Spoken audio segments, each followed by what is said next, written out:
अब BA, BCom, BSc और MA, MCom करें विश्व की सबसे बड़ी यूनिवर्सिटी इग्नू से। सॉल्ड असाइनमेंट और गाइड बुक्स प्राप्त करें। संपर्क करें Mahakal computers, DAV college gate के सामने, सिवान।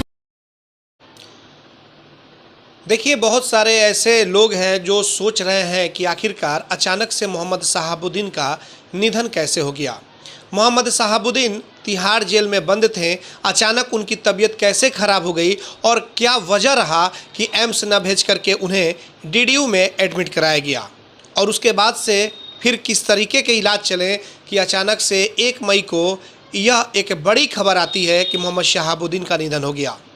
आपको बताते चले कि तकरीबन जो सूचना मिल रही है कि 21 अप्रैल से उनकी तबीयत ख़राब होने लगी, तिहाड़ जेल में बंद थे, और उसके बाद से 21 या 22 को ही पंडित दीनदयाल अस्पताल दिल्ली में उन्हें एडमिट कराया गया।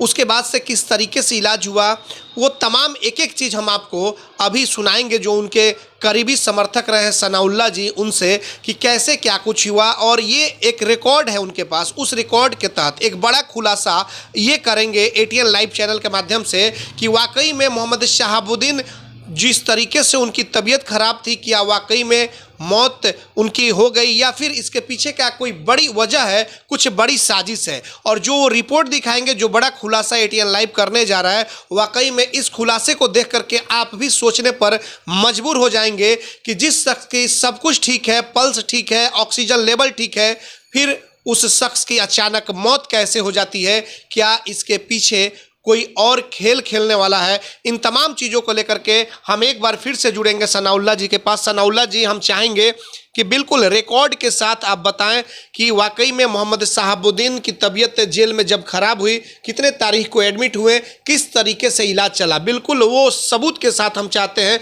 कि जो सबूत किसी चैनल ने आज तक नहीं दिखाया है, उस सबूत के साथ, उस रिपोर्ट के साथ हम खुलासा करने जा रहे हैं तमाम दर्शकों के बीच कि मोहम्मद शहाबुद्दीन के मौत के पीछे कौन से लोग हैं जो अपना खेल खेलने से बाज नहीं आए। देखिए, आपके चैनल के माध्यम से या मीडिया के माध्यम से पहली बार मैं बता रहा हूँ, सोशल मीडिया के माध्यम से मैं आवाज़ उठाता रहा, कभी ये फ़ोटो शो नहीं किया कि इसमें जो भी एविडेंस है, मैं कंटिन्यू कहता रहा हूँ कि साजिश हुई है, साजिश का जांच होना चाहिए। और मैं डे 1 से मैं तकरीबन जो है, मैं खुद जो है 1 तारीख से मैं खुद बोलता आ रहा हूँ कि ये साजिश है, साजिश है। इसके पीछे कुछ आधार है। मैं क्यों बोल रहा हूँ, क्योंकि देखिए 29 तारीख 28 तारीख तक जो है बिल्कुल साहब सही थे, 29 को भी जो है ठीक थे।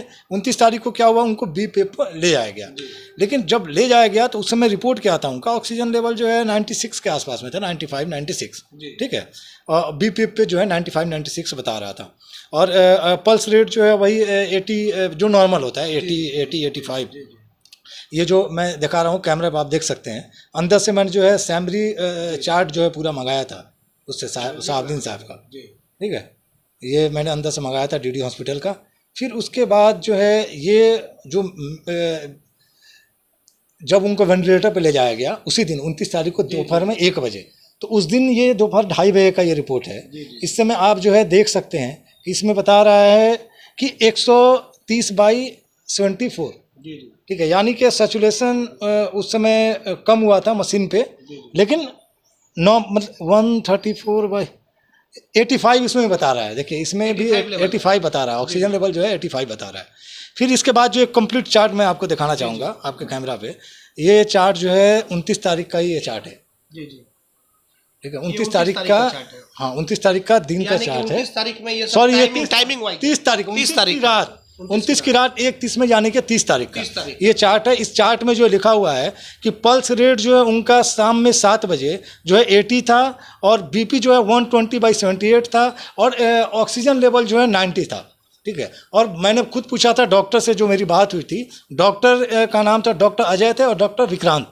इन लोगों से जब हमारी बात हुई तो उन्होंने हमसे कहा था कि बिल्कुल जो है सब कुछ नॉर्मल है, ऑक्सीजन ही जो उनका डाउन है, और दवा वो जो है बाकी किसी चीज़ के लिए ना BP का हमने दवा दिया है, BP उनका अपना नॉर्मल है, ठीक है। पल्स रेट उनका अपना नॉर्मल, उसके लिए कोई दवा नहीं दे रहे हम, ऑक्सीजन के लिए उनको BP पे रखा हुआ है। और अचानक से कोई व्यक्ति 30 तारीख को जो है बिल्कुल उनका सब कुछ रिपोर्ट नॉर्मल है, और 1 तारीख को जो अगले दिन जो खबर आती है कि वो जो अब दुनिया में नहीं रहे, तो साजिश है। और मैं ऐसे जो है नहीं बोल रहा हूँ, एक बार आप कैमरे पे देख सकते हैं, ये टाइम टू टाइम इसमें है। ये 1 दिन उनके इंतकाल से 1 दिन पहले का ये रिपोर्ट है। सुबह 11 बजे ये फिर जो है उसी दिन जो है 1 बजे, फिर 3 बजे, फिर 5 बजे, फिर शाम 7 बजे, ये कंप्लीट इसमें रिपोर्ट है, आप देख सकते हैं चार्ट में।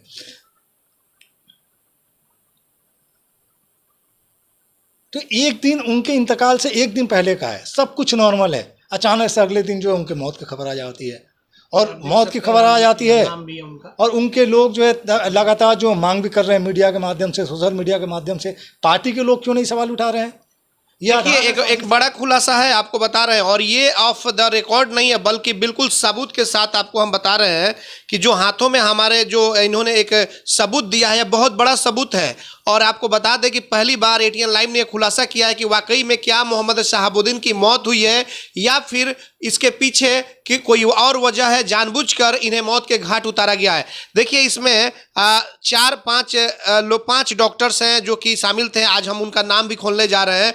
उनके इलाज में 5 डॉक्टरों की एक टीम थी, और वो डॉक्टर जो थे उसमें डॉक्टर अजय थे, डॉक्टर दीपाली थी, डॉक्टर विक्रांत थे, डॉक्टर सावंत थे और डॉक्टर प्रसाद थे। क्या यही 5 लोग थे? बिल्कुल यही 5 लोगों की टीम थी, जो इन्हीं में से जो हम लोगों की बात होती थी, और यही लोग हमको रिपोर्ट बताते थे। इन लोगों ने कभी जो है कुछ नहीं बताया कि बहुत ज़्यादा क्रिटिकल कुछ मामला है। उन्होंने कहा था ऑक्सीजन लेवल डाउन है, वो जो है सही हो जाएगा कुछ घंटे में, कल सुबह कल दोपहर हम लोग इंतजार, चूँकि 28 तारीख को BP पे जाते हैं, 29 तारीख को वेंटिलेटर पे जाते हैं, और 30 तारीख तक को मैं आपका रिपोर्ट दिखा रहा हूँ कि ये नॉर्मल है, ठीक है। और उसी दिन जो अगले दिन जो है सुबह जो है हमको खबर आती है, पूरे देश दुनिया को पता चलता है कि शायद जो है नहीं रहे। तो साजिश तो है बिल्कुल। तो आपने देखा, फिर से एक बार इसे हम दिखाएंगे कि कैमरे के सामने आप देख सकते हैं टोटल सब कुछ यहाँ पे दिया हुआ है बाई टाइम, यानी कि 30 मई को ये 30 अप्रैल को आप देख सकते हैं, ये टाइमिंग वाइज सब कुछ दिया गया है कि मोहम्मद शहाबुद्दीन के पल्स किस तरीके के थे, उनके ऑक्सीजन लेवल किस तरीके के थे और BP की क्या स्थिति थी, ये सब कुछ दिया हुआ है। हम एक बार आपको पढ़ करके बता रहे हैं कि देखिए ये जो रिपोर्ट्स हैं आपको बता रहे हैं, ये रिपोर्ट जो आए हुए हैं, यानी कि उनकी मौत के 1 दिन पहले के रिपोर्ट है। 30 अप्रैल की रिपोर्ट है, 1 मई को उनका देहांत हो गया। जो रिपोर्ट हमारे पास आए हुए हैं कि सुबह के 9 बजे उनका जो रिपोर्ट रहा है, पल्स रेट जो रहा है वह 80 रहा है और BP 120 से बटा 70 रहा है।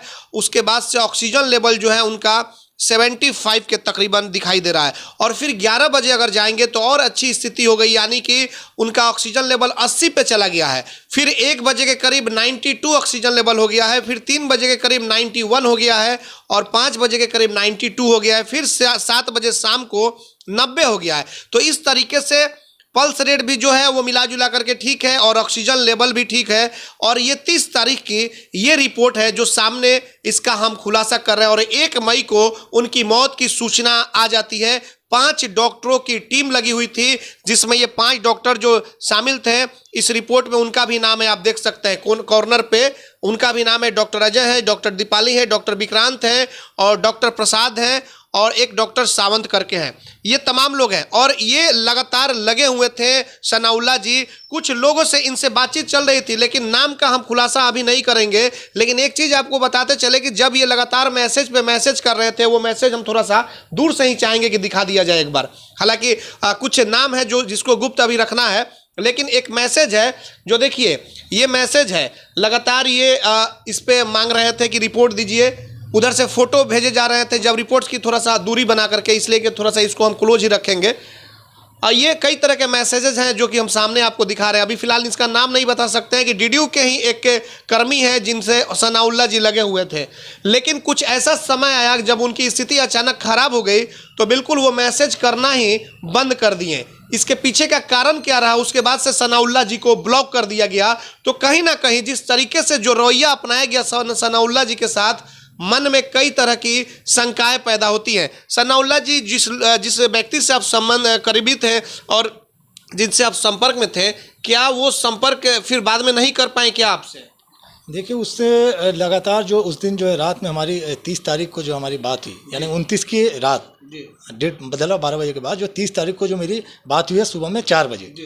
तो 4 बजे जब हमारी बात हुई वो ठीक गया। मैंने कहा था कि करंट रिपोर्ट बताओ, फोटो वगैरह जो मैंने उससे मांगा था कि भाई मैं शेयर नहीं करूँगा, चूँकि अब मैं इसलिए बोल रहा हूँ कि साहब हमारे रहे नहीं, ठीक है। हम लोग जो है अपने तरीके से भी लगे हुए थे कि दिल में शंका तो था, दिल में शंका था, क्योंकि वहाँ शंका इसलिए भी था कि एम्स जो है कह रहा है कि आप हमारे पास भेजिए, यहाँ ये सॉरी यहाँ डीडीयू ने भेज दिया था। डीडीयू को डॉक्टर विक्रांत ने मुझसे बताया था कि हमने लेटर भेज दिया है एम्स को।